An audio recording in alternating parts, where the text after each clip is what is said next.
All right, all right. So the 2025 NFL season preview series debuts today here on the Shoemake Take, where I take every NFL team and preview their season, along with analyzing their offseason, their schedule, and ultimately what record I have them going for 2025. And today we're going to start the series with my favorite team, the Tennessee Titans. Hope y'all are having a fantastic, fantabulous, awesome freaking day. My name is Garrett Shoemake, and this is the Shoemake Take. Hope you guys are having a very amazing day. I had a pretty good day myself. But before we jump into the discussion, I want to briefly explain how this entire series is going to work. If you want to just skip ahead of that and go straight to the discussion with the Titans, here is the timestamp. I'll put it right here on the video screen. It's also, of course, on the playhead on the YouTube video and also in the video description. So if you want to go right into the discussion, by all means, knock yourself out. But for those of you that want to hear how this is going to work, here we go. So the first thing, we're going to quickly recap what happened the previous season, pretty much like what record did they finish with? Did their season go good? Did it go bad? Nothing that, we don't need to go super in-depth into it. But along with that, we'll also quickly recap the offseason, including which each team added and lost in free agency. Who did they add in this year's draft? Along with mentioning any notable coaching changes if necessary. And ultimately, I'll give you the answer if I think this team that we're talking about is improved. Is it or is it not? The next thing is I'm pretty much going to state my overall thoughts on what this team is going to look like and what they could be. Do I think they're good, bad, mid, right? Along with that, we'll mention points of emphasis, like strengths, and then we'll also mention weaknesses with the team and pretty much analyzing how it could hurt them, whether it's because of the depth, whether it's because of the quality of the players they're involved, or it might struggle because they might have a lot of opponents that don't match up well against them or match up really well against them for that matter. The next thing we'll officially get into, we'll be getting into my schedule analysis. So we're going to look at the schedule. I'm going to talk about if it's easy or if it's difficult. We're going to identify key matchups that I think are really important that this team in question that we're going to be talking about should win and be competitive in. And then along with that, we'll talk about the division, where I have them finishing their playoff chances, and officially we'll put a bow on it with my win-loss record, which will summarize everything that I was talking about to this point. And then we'll wrap a bow on the whole thing after that, just to pretty much, I'll give you my things that I'm going to be looking for this team, why I'm going to be watching and following this certain team. And after that, there we go. We'll be wrapping up the show and be calling it a day. So with that being said, let's talk about my favorite team, the Tennessee Titans. So recapping 2024, the Titans pretty infamously went 3-14 in what was the worst team in football last year. This team was bad at just about everything, and anything that could have went wrong for the Titans went wrong. Key players that they gave big money to, like Lloyd Cushenberry and L'Jarius Sneed, got hurt and missed a lot of time. Players and coaches that should have stepped up and really made this team better, like Will Levis and Brian Callahan, completely underwhelmed and did not live up to expectations, which ended up leading them to the first overall pick, selecting Miami quarterback Cameron Ward. This offseason, things started off with a bang for Tennessee because they fired their general manager, Ran Carthon, after a couple of years. And when it broke, the news shocked a lot of people. A lot of people thought Ran Carthon had been doing a good job, myself included. And to see Ran Carthon get fired, all it did was scream dysfunction and disorganization within the Titans front office. They had come off of 3 straight years now of firing either a head coach or a GM. They fired John Robinson in 2022, fired Mike Vrabel in 2023, and then 2024 fired Ran Carthon.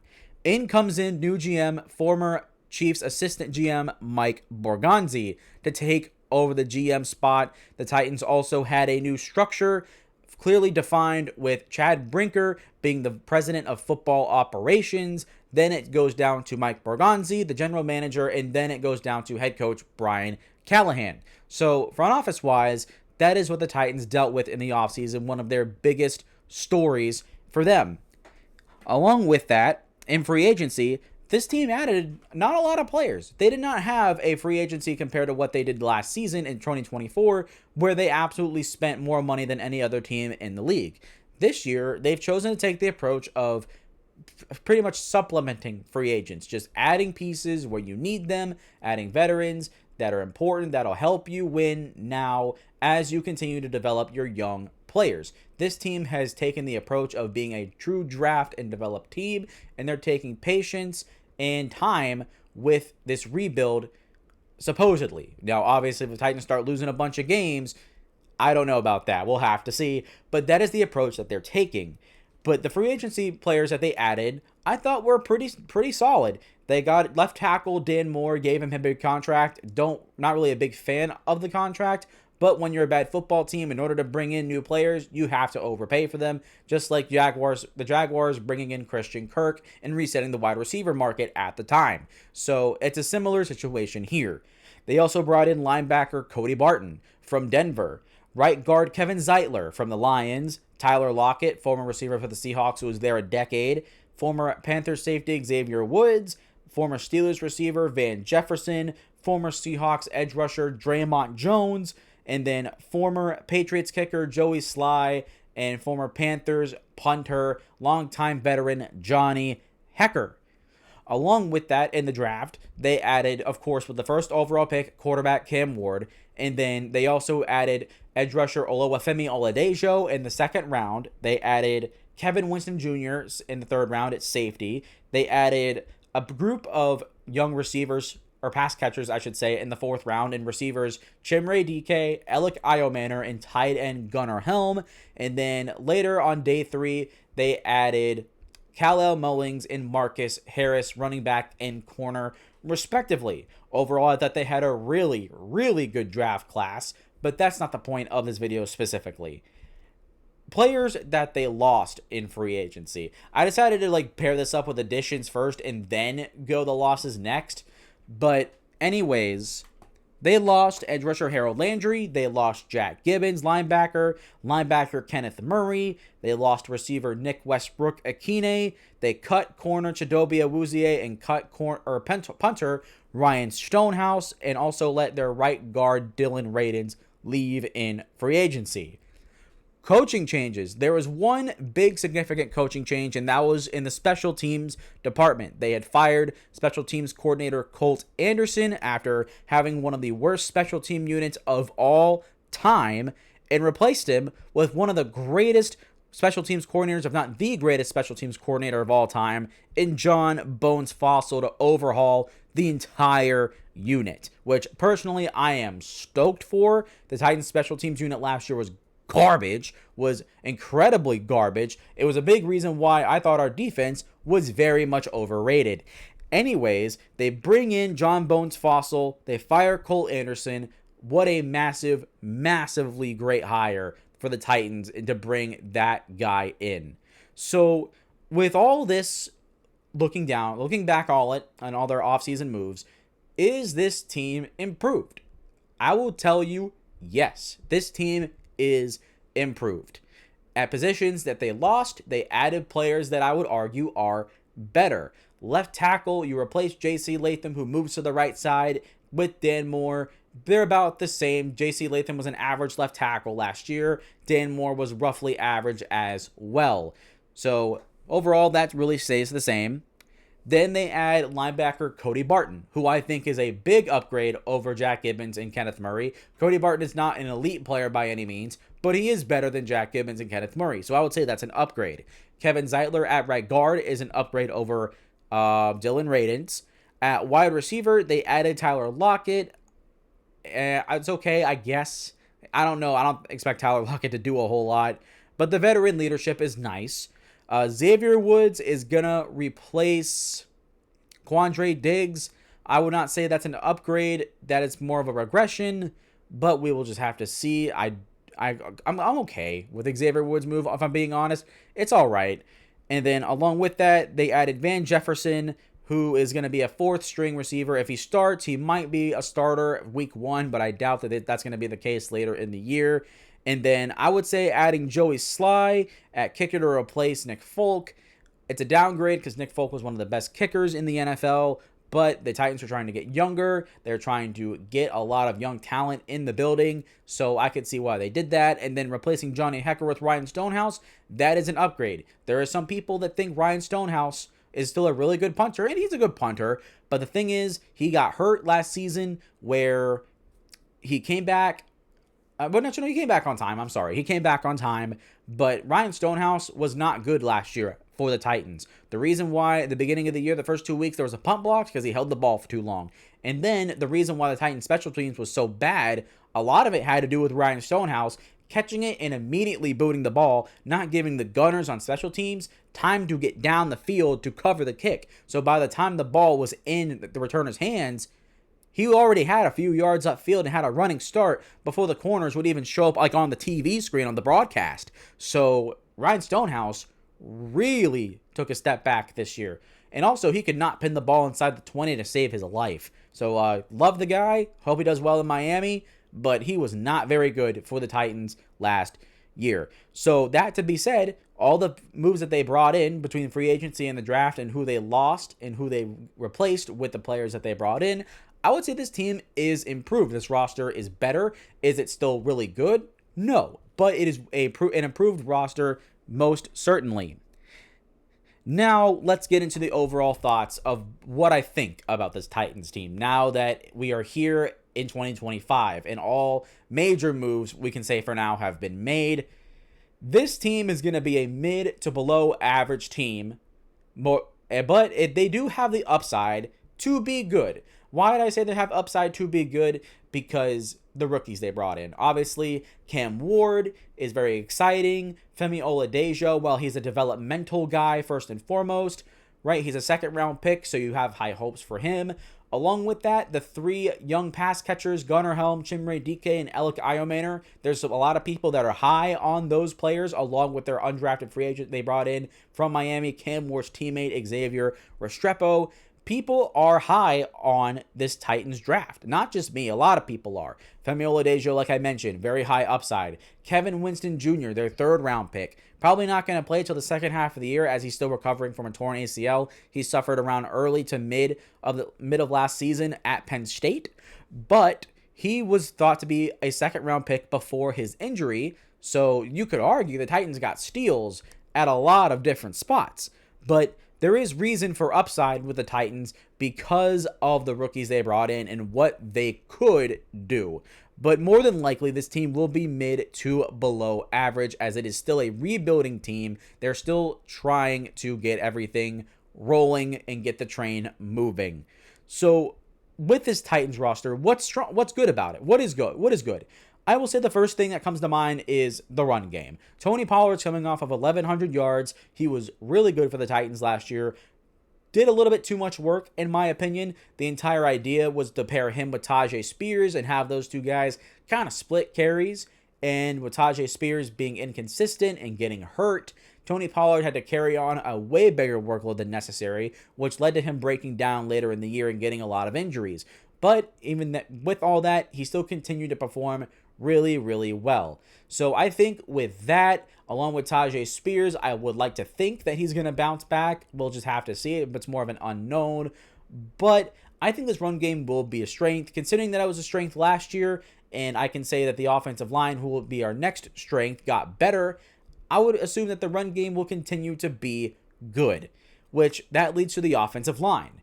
This offensive line really puzzles me because I want this offensive line to be good as a Titans fan. It needs to be good. And heck, I'd say it better be good because they have 2 first-round picks invested and 1 Pro Bowl level guard, top 10 guard in the NFL, in Kevin Zeitler, and then 2 big money contracts in Lloyd Cushenberry and Dan Moore. All the resources have been poured in for this offensive line to be really good, and ultimately, I think it is good. While I think this offensive line is going to be average to start the year, there's going to need time for them to gel because there are 3 new starters on the offensive line. J.C. Latham is going back to right tackle. Kevin Zeitler and Dan Moore are new. So we shouldn't expect this offensive line, as loaded as it looks, to be very good right out of the gate. I expect them to be average to start, but I think by the year's end, I think there could be a really above average unit. Another strength, I would say, is their defensive tackles. Jeffrey Simmons and T'Vondre Sweat. Jeffrey Simmons, one of the better defensive tackles in the NFL. You can always count on him to show up most of the time. And then T'Vondre Sweat really impressed people last year after he had a really terrible not to say terrible draft, but everything leading up to the draft and then his draft stock dropping a little bit. Some people were not really high on T'Vondre Sweat, and with hard work and dedication, he proved people wrong and had a really quiet but solid rookie season. So I'm expecting those two guys to continue to play well. I expect T'Vondre Sweat to progress and be a little bit better at least. So the defensive tackle group I would consider a strength. And then the fourth one I would say is special teams. Because you bring in one of the best special team coordinators of all time, you're bringing in players that can actually return for you. So you're not going to get Jaquan Jackson fumbling the ball every single time like we did last year. Jesus Christ, it was absolutely awful to look at. But a simple coaching change like this can make all of the difference. And considering that Bones Fossil has been really successful everywhere he's gone, I fully expect the same thing here in Tennessee. So expect the Titans special teams to be a strong unit as well. Not just with the coverage units and return units, but also Joey Sly's got a really strong leg, and you pair that with a really good coach. I expect him to get better and be a solid kicker and be accurate, be able to hit from long range and help the Titans offense out in those situations. And then Johnny Hekker at punter, I think that the veteranness, the savviness, reliability is going to be really good. And also he's been with Bones Fossil in the past, so they have a connection there, which is really good. Along with that, Johnny Hekker also throws a lot of passes compared to most other punters, so the trickeration is now in play for the Titans. So I'm gonna be looking forward to that. I cannot wait to see Johnny Hekker throw a pass and then have it not get completed and have the Titans look incredibly stupid. But anyways, I think that the special teams is going to be a strength for the Titans this year. But now again toward the weaknesses, and this is where I really start to get worried about this team. Number one is wide receiver. As excited as I am personally about Chimere Dike, Alec Iomanor, Gunnar Helm, Xavier Restrepo, as much as I'm excited about these guys, they are all rookies, and the odds of even one of them hitting as a rookie and playing really well is low. It is admittedly very, very low. I mean, these are all late, day 3 picks. So, or not late day 3 picks, early day 3 picks, excuse me. Anyways, so to have one of those guys hit is, it's a long shot. But the 3 starting receivers projected, at least right now, Calvin Ridley, Tyler Lockett, Van Jefferson, this is one of the worst starting receiver trios in the NFL, hands down. Calvin Ridley is good. I love Calvin Ridley. I think he's great. And then Tyler Lockett, I don't know how much to expect from him. He's going into year 11, I think. So he's been in the league for a long time. And also, veteran receivers in Tennessee don't do well. There's a common history with that. So I'm going to lean towards history here and say Tyler Lockett doesn't do a whole lot. And then Van Jefferson's not a starting receiver in the NFL. He's a wide receiver 4 at best. And so seeing him in a starting spot is not encouraging whatsoever. But later in the year, I do expect at least one of these receivers to take a starting spot as they continue to progress and develop.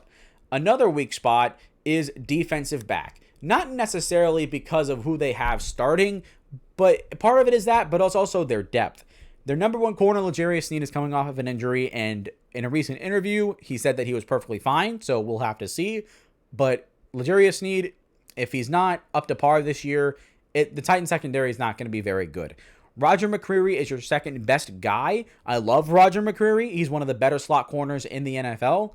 But at the same time, he cannot play outside, and he's on the last year of his contract. So you're going to have to pay him after this season if he's really, really good. And then you have Jarvis Brownlee Jr. going into year 2. He was a 5th-round pick, I'm pretty sure. And while he showed some good signs last year, showed some cool things, the thing is he also was very inconsistent. And we're going to have to see how well he does on the outside. This is a guy that prefers to play in the slot and is more suited to play in the slot. So for the entire year, he's going to be playing out of position. But after those 3 guys, you have Darrell Baker at corner 4.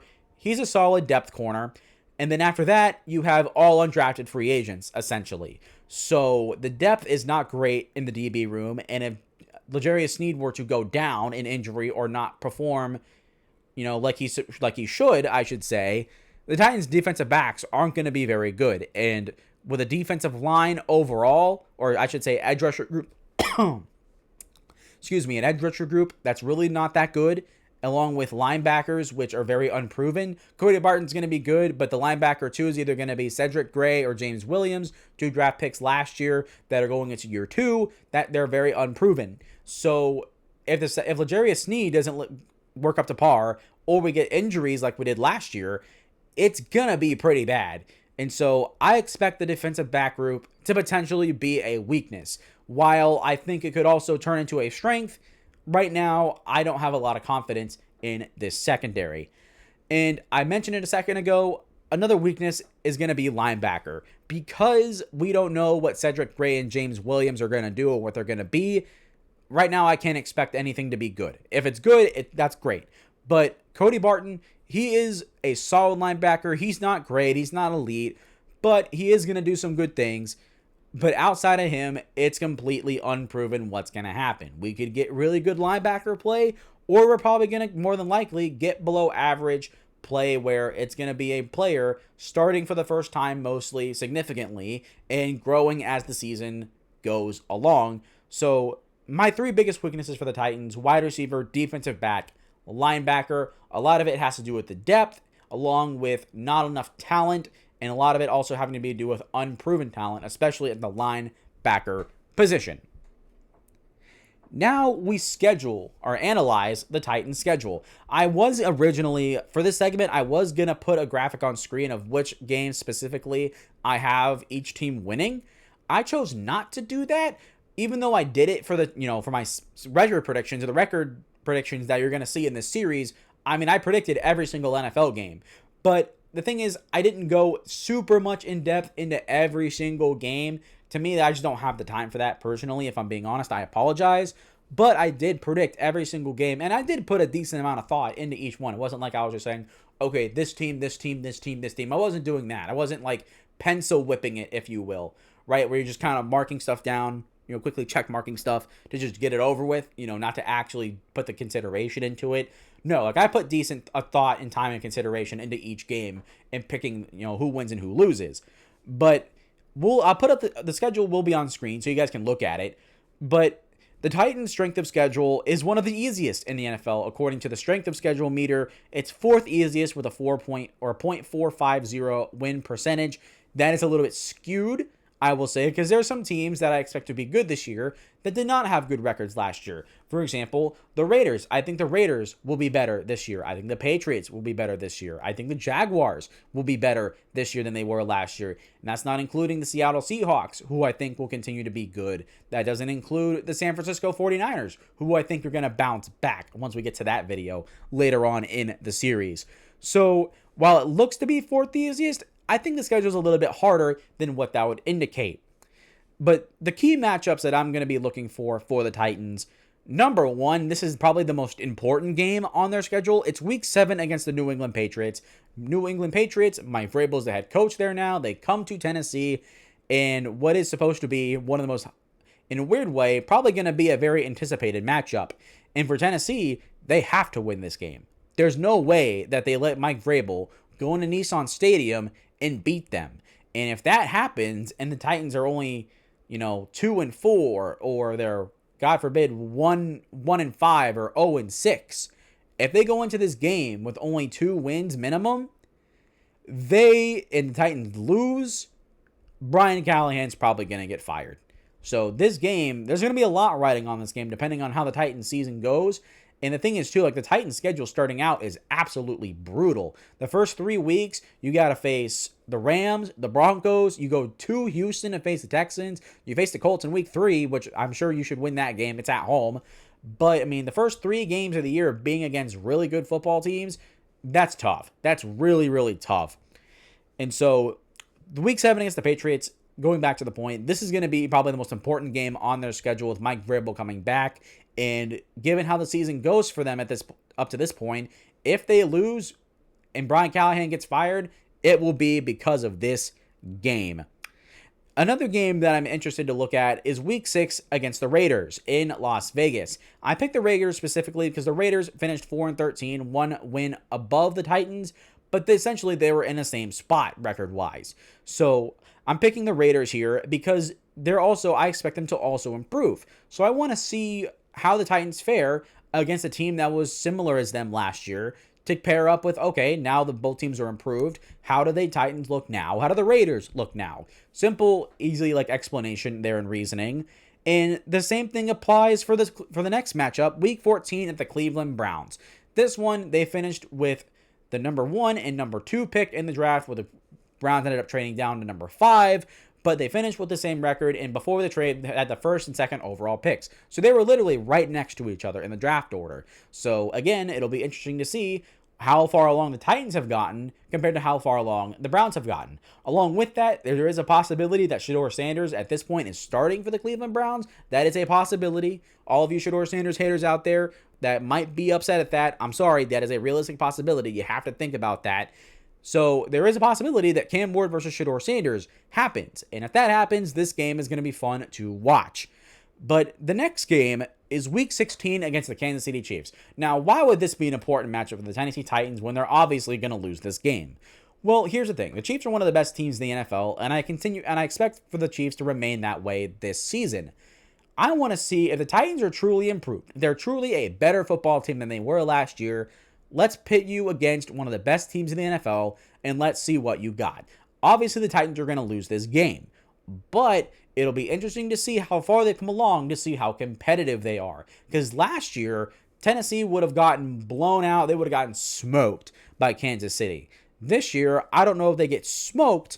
I think they lose probably, I would say maybe 28-14. That's probably a solid prediction, or way too early prediction.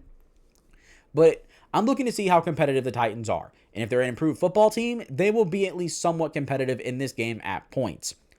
And then lastly, both Jacksonville Jaguars games. Not because they're division rivals per se, but also this team also finished 3-14. Or they maybe finished 4-13. But at the same time, they're also in a similar boat as the Titans. Both of these teams were terrible. And so it's not just going up against a division rival.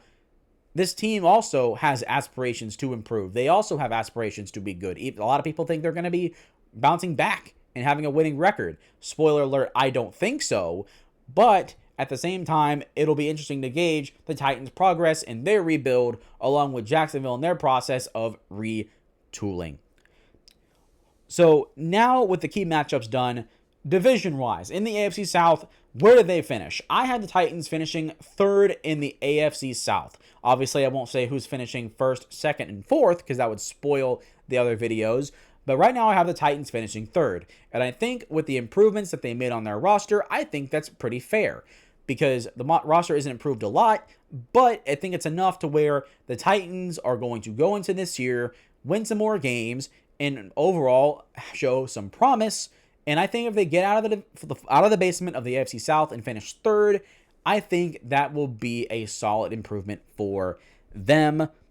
Playoff chances, I don't have them making the playoffs. I still have them with a losing record, but I don't think they're going to be very, very bad. They're not going to be a 4-win team or below. That's definitely not going to happen to me, which ultimately leads to my record prediction for the Titans. I have the Tennessee Titans in 2025 going 7-10. 7 wins, 10 losses. A lot of people think that's too high. Here's what I'll explain. Here's how I'll summarize and wrap up everything here to this point. I think Cam Ward is going to be roughly average, and then the rest of this team will continue to grow and develop as the year goes on. I have the Titans starting off 2-4, and then they win the Patriots game, go 3-4, and then I have them with going 4-3, I think, down later during the stretch. Okay, I can't remember the exact number when I had it at the point when I was making it, so I apologize. But I have the Titans finishing 7-10. I think they get better as the season goes along, as Cam Ward continues to develop and continues to progress. I think that he's going to get better. This team is going to start playing better, and we're going to get a team that's similar to last year's Carolina Panthers, where did they win very many games? Not really, but you could see a noticeable growth from week 1 to week 18, and that's what I ultimately have the Titans doing, is doing something similar, maybe winning a couple more games than Carolina last year. So with the official record prediction out of the way, why am I going to be watching the Tennessee Titans? Well, I mean, obviously, maybe watch the Titans for a lot of reasons, but why should everybody watch the Tennessee Titans? Number one is Cameron Ward. Obviously, he's the first overall pick in the draft. That's exciting. That's intriguing, even though the NFL and NFL media doesn't seem to, which is absolute bullcrap to me. But Cam Ward is obviously the biggest thing for the Titans that everybody's going to be keeping their eye on when watching this team to see how well he progresses. Is he developing well? Is he making good decisions? Is the offense being built around him? Is he succeeding? And along with that, the next person I'm going to be watching is Brian Callahan, the head coach, and this offense. Does his play calling continue to improve? I thought his play calling was better than a lot of people gave him credit for last year. But also, it'll be interesting because Brian Callahan runs a West Coast scheme. He runs a lot of quick game, a lot of short, quick, accurate passes, which the Titans didn't do a lot last year because that was not the scheme that fit Will Levis. They tried doing a lot more run heavy play action, the stuff that Will Levis ran in college to circumvent that. So now the Titans offense and Brian Callahan is going to be actually running his system with a quarterback that's built to run the system properly. So theoretically, we should see this offense perform better, look different, see more passes, and overall see improvement that should have been there last season. Along with that, the rookies are also something I'm going to be interested in personally as a fan. I like Femi Oladejo. Like I said, I love Alec Iomanner personally. It'll be interesting to see how well these rookies develop as the year goes on. If we see Femi Oladejo look much better than week 18 than week 1, if we see Alec Iomanner or Kevin Winston look better week 18 compared to week 1, I think that would be really successful for the Tennessee Titans, and also would play a role in the Titans winning 7 games with young players stepping up for them. The next thing I want to be looking at is the offensive line, because like I said earlier, the offensive line better be good, and it has to be good. There's no way it can't be good, not because I'm being like super optimistic, but because they've poured way too many resources into this offensive line to be bad. And this is what's going to make or break the Titans season. Straight up. Not Cam Ward, not Brian Callahan. It's this offensive line.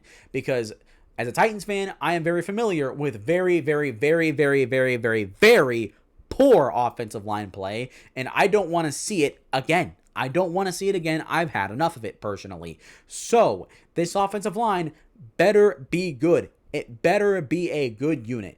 Sadly, I don't expect them to be good out the gate, but they need to figure it out very quickly, because this offensive line needs to be good. If Cam Ward is to be good and the Titans want to reach 7 wins, this offensive line needs to be good. If they are garbage, the Titans are going to be in a similar spot that they were last year. And then the last thing you want is to not move anywhere.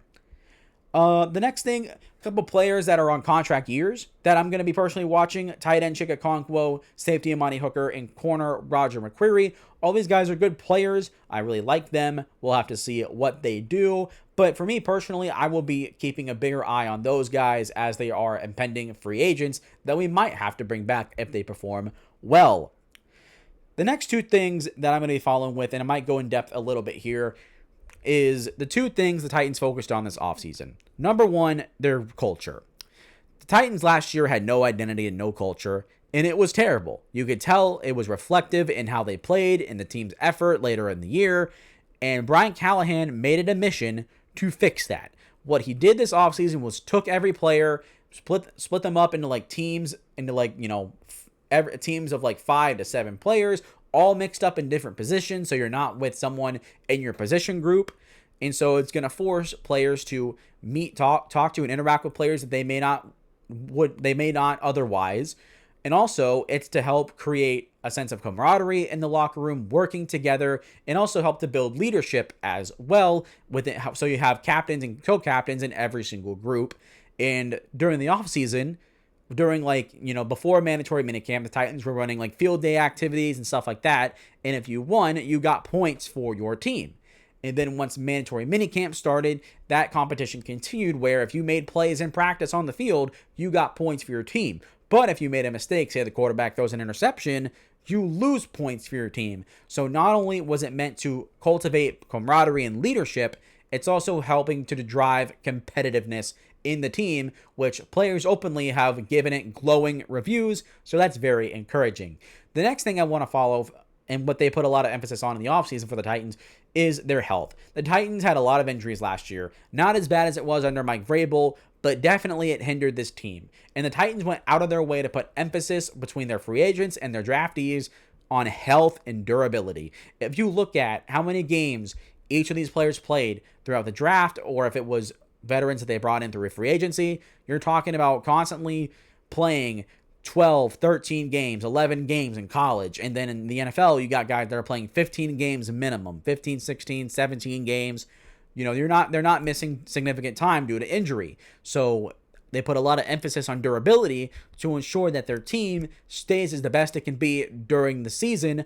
And so if we see the Titans not deal with as many injuries, I would say what they did over the offseason was a success. But it's something I'm going to be keeping my eye on because injuries can always happen, of course. But they really went out of their way to make sure that that doesn't happen again, or, you know, trying to minimize the chances of it happening again.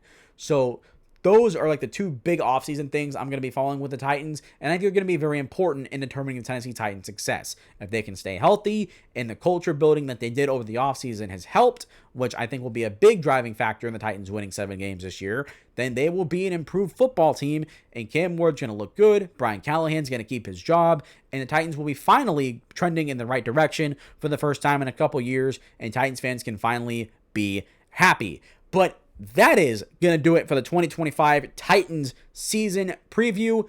Hope you guys liked it. And if you've made it this far, please consider hitting the like button and the subscribe button. It helps the channel a lot. It's free. If it's free, it's for me. You know what I'm saying? We are trying to hit 100 subscribers before the 2025 season starts. And at the rate we're going, we are going to absolutely clear it. You guys are absolutely rocking it right now. We're up to 87 subscribers, so we're 13 away. So tap that button. If you're watching this video, just tap the subscribe button. We're almost there. Be a part of this growing community that is absolutely fantastic. So please, please, please, please do so. I would appreciate it. Also, Titans fans or any other NFL fan that's interested in watching the Titans, let me know your thoughts in the comments down below what you think of this video. Do you agree with my 7-10 record prediction for the Titans? How do you think they're going to go? Let me know all your thoughts down there. Lastly, make sure you share this video on social media and also follow me on social media, whether it's Facebook, Instagram, Twitter, or TikTok. I upload clips to there all the time from the show, so go ahead and check it out. Give me a like and follow over there as well. But that is going to do it for me today for this season preview. We're going to be continuing with the AFC South, and then we're going to continue throughout the rest of the AFC and then move to the NFC after that. So a lot of great content coming your way over the course of July going into August. But today, that is going to do it for me. And as always, I will see you all next time.